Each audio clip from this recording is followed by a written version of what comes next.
ঠান্ডা, আর কিছুক্ষণ হাঁটলে তো আমি বরফে জমে যাব।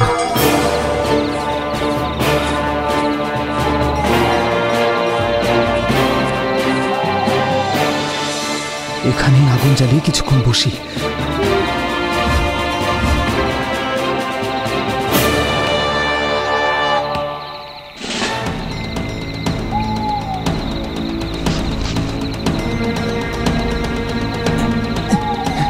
আগুনটা জ্বলছে না কেন? মনে হচ্ছে কাঠগুলো ভিজে।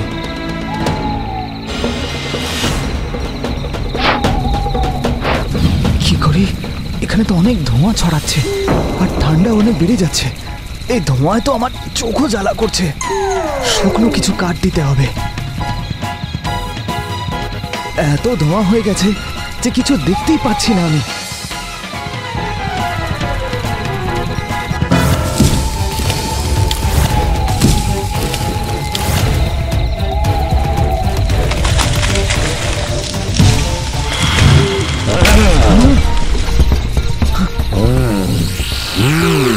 বদমাইশ মানুষ, তোর জ্বালানো এই আগুনের ধোঁয়ায় আমার ছেলের দম বন্ধ হয়ে আসছে। এই আগুনের ধোঁয়ায় তোকে আমি ফেলবো। এ আবার কি? দেখুন দেখুন, আমাকে ক্ষমা করে দিন। আমি জানতাম না। আমি তো ঠান্ডার হাত থেকে বাঁচতে আগুন জ্বালিয়েছিলাম। এবার এই কাজের ফল ভোগার জন্য প্রস্তুত হয়ে যা। এরপর থেকে সমস্ত ঋতুই তোর কাছে এক হয়ে যাবে। বরফের মতন জমিয়ে দেব তোর জীবন। আমি আর কোনোদিনও এখানে আসবো না। প্রথম ভুল তো ঈশ্বরও ক্ষমা করে দেন। কাঠগুলো আসলে ভিজে ছিল তো ধোঁয়া বেড়ে গেছে। আমি ইচ্ছে করে কিছু করিনি, ভুলবশত হয়ে গেছে। ঠান্ডায় প্রায় জমে যাচ্ছিলাম আমি, সেই জন্য ভাবলাম একটু আগুন পোহাই বসে। আমি ভগবান নই। বাবা, আমি ঠিক আছি, তুমি ওকে ক্ষমা করে দাও। ভাবনা চিন্তা না করে কোনো কাজের পরিণাম কি হয় সেটা সবারই জানা উচিত। সবাই যদি ওর মতো নিজেদের লাভটুকুই দেখে তাহলে প্রকৃতির মধ্যে থাকা অন্যান্য জীবজন্তুরা তো নিঃশেষ হয়ে যাবে। এবার নে, খুব ঠান্ডা লাগছিল না তোর? আমার সারা শরীরে তো বরফ জমে যাচ্ছে। আমি ঠান্ডায় মারা যাব। আমাকে আবারও আগের মতো করে দিন। আমি যা করেছি তার জন্য ক্ষমা চাইছি। মরবি না তুই। এই বরফ যতক্ষণ তোর সঙ্গে থাকবে ততক্ষণ তুই এর দ্বারা কোনো মানুষের জন্য ভালো কাজ করতে পারবি না। যা যা এখান থেকে।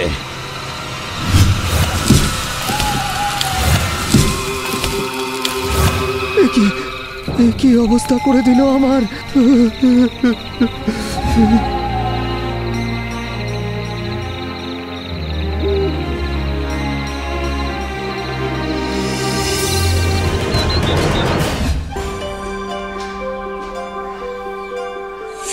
আরে আঙ্কেলের সারা শরীরে তো পুরো বরফ লেগে আছে।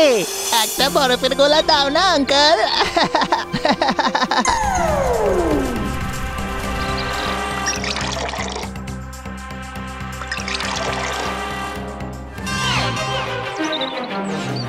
একটা গরম গরম চা দিন তো দাদা। এই বরফ আমার শরীরের সঙ্গে সঙ্গে মাথার ভেতরটাও কেমন জমিয়ে দিয়েছে। তাড়াতাড়ি দাও দাদা গরম গরম চা। এখানে তো চা গরমই পাওয়া যায়, কিন্তু তুমি আমাকে একটা কথা বলো যে এই ঠান্ডায় পুরো বরফে ঢেকে তুমি কেন ঘুরছো? তোমার কি ঠান্ডা লাগছে না? বাধ্য হই দাদা, এর বেশি বলতে পারবো না। আপনি শুধু এক কাপ গরম চা দিন। আরে বাবা ঠিক আছে, দিচ্ছি। একদম কড়া গরম গরম চা খেলেই তোমার সব বরফ গলে জল হয়ে যাবে। হ্যাঁ,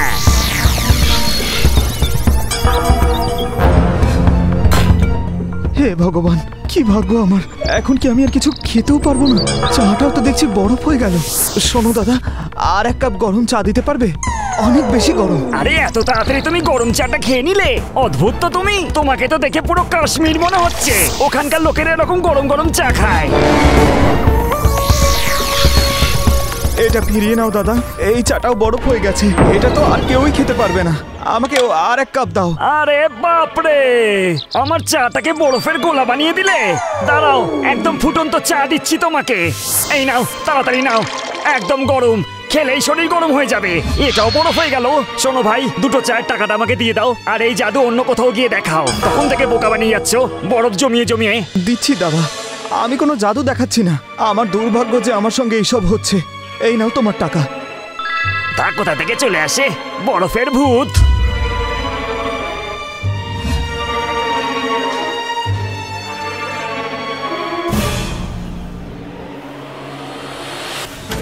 শোনো ভাই, তোমার গায়ের মধ্যে এতটা বরফ, তোমার ঠান্ডা লাগে না?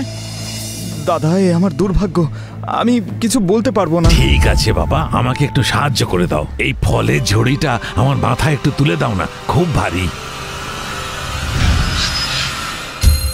আরে কি করলে তুমি? আমার সব ফলের উপর বরফ জমিয়ে দিলে। এক্ষুনি এই ফল বাজারে বেচতে হতো।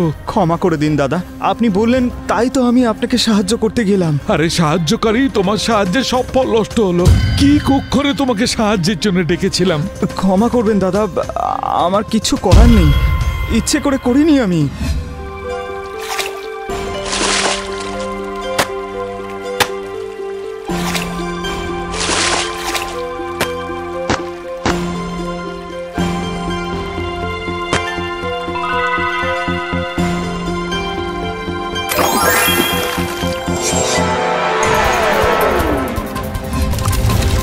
আরে কি হলো? গোটা পুকুরটা তো বরফে পরিণত হলো। আরে কে তুমি? গোটা পুকুরটা বরফ করে দিলে। দেখুন, আমি ইচ্ছে করে করিনি, আমি তো এই মাছটাকে বাঁচাচ্ছিলাম, যেটা জল থেকে বেরিয়ে এসে কষ্ট পাচ্ছিল। ইচ্ছে করে করনি তো কি নিজে নিজেই হয়ে গেল? একটা মাছকে বাঁচানোর জন্য। আর যে বাকি মাছগুলো জলের মধ্যে আছে সেগুলোর কি হবে? আরে এ তো কোনো জাদুঘর মনে হচ্ছে, বরফের জাদুঘর। আরে মারো ওকে, সবাই মিলে মারো। জানি না এই দশা থেকে কি করে মুক্তি পাবো আমি। এভাবে তো কোথাও থাকতে পারবো না, আমি তো কিছু খেতেও পারছি না, সব বরফ হয়ে যাচ্ছে ছোঁয়া মাত্রই। এ কেমন বিপদে ফেললে তুমি ওপরওয়ালা। শোনো দাদা, শোনো, এত ভয় পাচ্ছ কেন তোমরা? কি হয়েছে? কোনো ভূত টুত দেখেছো নাকি যে এভাবে ভয় পাচ্ছ? আরে সামনের বস্তিতে আগুন লেগে গেছে, সবার বাড়ি পুড়ে যাচ্ছে। তুমিও পালাও এখান থেকে, না হলে আগুন এখানেও ছড়িয়ে পড়বে। কি এত ভয়ঙ্কর আগুন লেগে গেছে আর সাহায্য করার পরিবর্তে পালিয়ে যাচ্ছ? ওখানে যারা ফেসে আছে তাদের সাহায্যের প্রয়োজন। কোনো ব্যাপার না, তুমি চলে যাও, আমিই দেখছি। আরে যেও না ভাই, পুরো বস্তিতে আগুন ছড়িয়ে পড়েছে, সবকিছু পুড়ে যাচ্ছে। এখান থেকে দূরে কোথাও চলে যাও, নিজেকে প্রাণে বাঁচাও, পালাও পালাও। মনে হয় আমি এদের সাহায্য করতে পারি। আমি যাই ছুটছি সেটা বরফ হয়ে যাচ্ছে, আর বরফ তো জল দিয়ে তৈরি হয়। আমি সবাইকে বাঁচাবো, সবাইকে।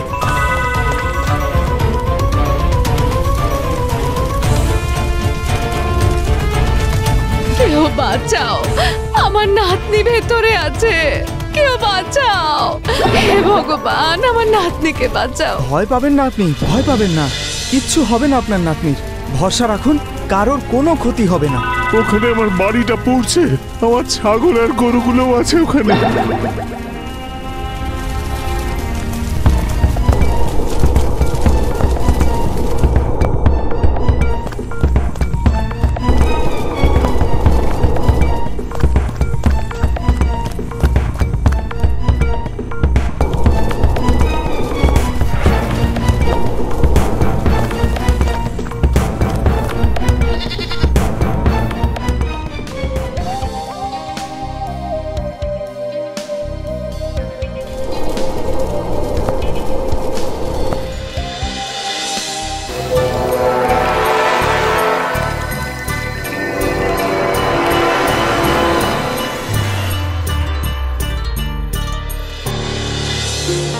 কে বাবা তুমি? ঈশ্বরের পাঠানো কোনো দূত মনে হচ্ছে তোমায়। আজ তুমি এই গ্রামকে পুড়ে যাওয়া থেকে বাঁচালে। তুমি না থাকলে তো এই পুরো গ্রাম জ্বলে ভস্ম হয়ে যেত। বলো, আমি তোমার জন্য কি করতে পারি? ভগবানই তোমায় পাঠিয়েছেন উপকার করবার জন্য। আমি সেটাই করেছি যেটার জন্য আমি এই শক্তিটা পেয়েছিলাম, আর আপনারাও সেটাই করবেন যাতে কারোর একটু হলেও সাহায্য হয়। অনেক সময় আমরা না বুঝেও ভুল কাজ করে ফেলি, সেই জন্য সবসময় আমাদের ক্ষমা চাওয়া উচিত আর নিজেদের ভুল শুধরে নেবার চেষ্টা করা উচিত। ঈশ্বর তোমাকে দীর্ঘায়ু দিক বাবা, সুখে থাকো, সর্বদা মানুষকে এভাবেই সাহায্য করো। তোমার মতন ছেলেরা আছে বলেই আজও এই পৃথিবীতে মানবিকতা বেঁচে আছে।